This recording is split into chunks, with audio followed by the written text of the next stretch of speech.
Hey everyone, David Joniak back, and today we're going to talk about the table drill. All right, and the table drill, we're not going to get a table in here, but we're going to pretend that there is an imaginary one.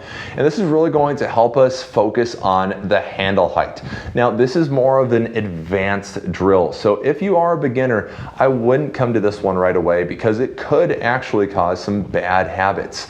So let's go ahead and talk about what the table is.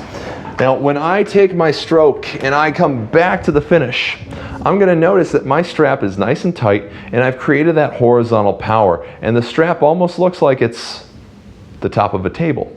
Now, we want to make sure that we also capitalize on the recovery, and some of us, we really pull up when we come forward, but we don't want to do that because that's going to be wasting energy in our arms, and it's also going to cause more weight needed to move our body forward as we hinge forward at the hips, almost creating a sit-up, an unnecessary sit-up with each recovery.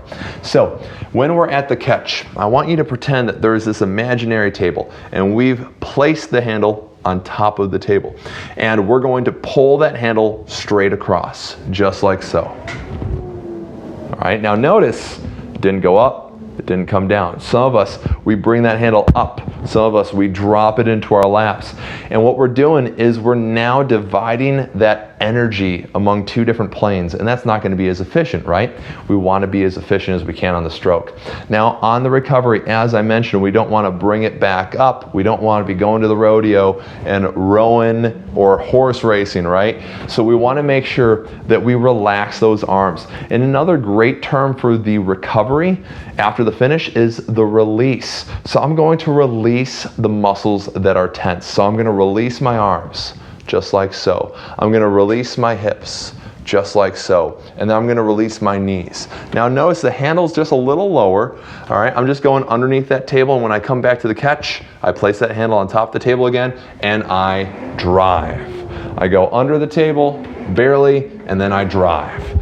Now, you'll probably see our athletes moving their hands a bit more than this, but that's because they're trying to get their blades out of the water. So they actually have to change the elevation of their oars in order to do so.